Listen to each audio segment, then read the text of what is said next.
सभी को नमस्कार। मैं रीना सोनी, व्याख्याता इतिहास, महात्मा गांधी राजकीय विद्यालय पुराना भवन सिरोही से। आज हम पढ़ेंगे कक्षा 11 के इतिहास विषय में पाठ 1 समय की शुरुआत से।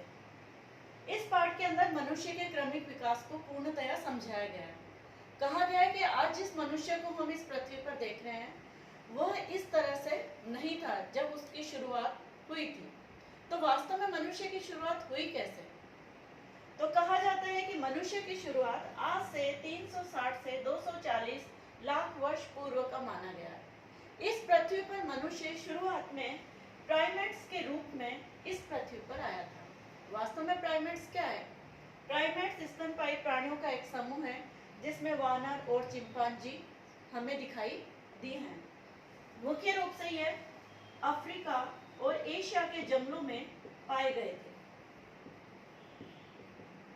अब हमें यह मालूम करना है कि वास्तव में क्या आदि मानव जो था वह इसी रूप में था? नहीं। आदि मनुष्य जो था वह जंगल में रहता था, कंदमूल, फल और जानवरों का कच्चा मांस खाकर अपना जीवन यापन करता था।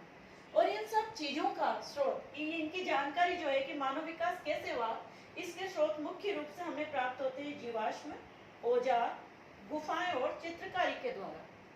जीवाश्म क्या है? कहा गया है कि जीवाश्म जो है प्राकृतिक आपदाओं के कारण पेड़ पौधे और जानवर जो थे, मनुष्य पत्थर के नीचे दबकर चट्टानों में उस रूप के अंदर तब्दील हो गए थे। और जब खुदाई की गई तो उन जीवाश्म को निकालकर उनके बारे में जानकारी प्राप्त की गई। कुछ ऐसी गुफाएं भी मिली है जिन पर कुछ पुरानी चित्रकारी के नमूने दिखाई दिए। इसके अलावा औजार, क्योंकि मनुष्य को उस समय धातु का ज्ञान नहीं था, इस वजह से उसने पत्थर के कई सारे औजार बनाए और उसे अपने दैनिक जीवन में काम में लिया था। इस संदर्भ में चार्ल्स डार्विन, इन्होंने मानव के विकास क्रम को अपनी पुस्तक द ओरिजिन ऑफ स्पीसीज में दिखाया है। ये किताब 24 नवंबर 1859 को लिखी गई थी और ये किताब की प्रति धड़ाधड़ बिकती गई थी क्योंकि इसमें मनुष्य का सारा वर्णन उन्होंने किया था। आधुनिक मनुष्य यानी जो मनुष्य आज हम इस धरा के ऊपर देख रहे हैं, इस मनुष्य का प्रादुर्भाव इस पृथ्वी के ऊपर आज से 1,60,00,000 वर्ष पूर्व का माना गया है। आधुनिक मानवज के जो पूर्वज थे वो कौन कौन थे? पहला इसमें माना गया है प्राइमेट्स, जो आज से 240 लाख वर्ष पूर्व का माना गया है। इस प्राइमेट्स की और भी कई शाखा हैं जिनमें होमिनाइड आते हैं।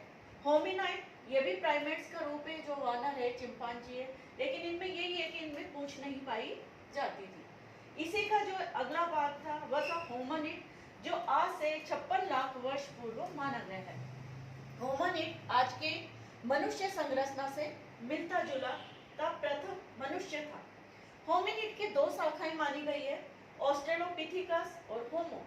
ऑस्ट्रेलोपिथिकस में ये दो शब्दों से मिलकर बना है, ऑस्ट्रल और पिथिकस। ऑस्ट्रल ये लैटिन भाषा का एक शब्द है और पिथिकस यानी मानव, जो ऑस्ट्रेलिया की धरातल के ऊपर मिला था। होमो आज से 25 से 20 लाख वर्ष पूर्व प्राप्त मनुष्य है और इसके 3 भाग माने गए हैं। पहला था होमो एबिलस, दूसरा था होमो इरेक्टस और तीसरा था होमो सेपियन। होमो बेसिलस कौन थे? होमो बेसिलस वो मनुष्य थे जो पत्थर के औजार बनाना सीख गए थे। होमो इरेक्टस वह मनुष्य था जो अपने 2 पैरों पे खड़ा होता था। होमो सेपियन ये चिंतनशील मानव माना गया है। अब हमें ये मालूम करना है कि वास्तव में ऑस्ट्रेलोपिथिकस और होमो इन दोनों में मुख्य रूप से अंतर क्या था। होमो ऑस्ट्रेलोपिथिकस, इन दोनों को हम मस्तिष्क, जबड़े और दांत, इन तीनों के आधार पर अलग अलग भागों में विभाजित करते हैं। ऑस्ट्रोपिथिकस जो था उसका मस्तिष्क बड़ा था, जबकि होमो का मस्तिष्क छोटा था। ऑस्ट्रेलोपिथिकस में जबड़ा भारी और बड़ा, जबकि होमो के अंदर जबड़ा हल्का और छोटा होता था। दांत का रूप ऑस्ट्रेलोपिथिकस में बड़े बड़े दांत होते थे, जबकि होमो में ये दांत छोटे छोटे थे। आपकी पुस्तक के अंदर भी इस चीज को बहुत अच्छे से समझाया हुआ है। यदि हम यहाँ पर चित्र देखते हैं तो यहाँ पे खोपड़ियों के नमूने आपको इस पुस्तक में दिखाई दी हैं। पहला जो है वो ऑस्ट्रेलोपिथिकस है, दूसरा है होमो तीसरा भी होमो ही है और चौथा भी इसके अंदर होमो का माना गया है। यदि हम इनकी खोपड़ी देखते हैं तो देखो वानर का जो है, वानर में जबड़ा बड़ा है। ऑस्ट्रेलो दूसरा आपको दे रखा है इसके अंदर, देखिए होमो इरेक्ट्स। होमो इरेक्ट्स जो है इसकी खोपड़ी थोड़ी छोटी है और जबड़ा भी इसका छोटा पाया गया है। और सबसे जो आधुनिक मानव की संरचना है वो है आपका होमो सैपियन, जिसका जबड़ा और मस्तिष्क दोनों ही छोटे हैं। अच्छा बच्चों, धन्यवाद आपको। और इस वीडियो यदि पसंद आता है तो आप लाइक और सब्सक्राइब जरूर कीजिए। धन्यवाद।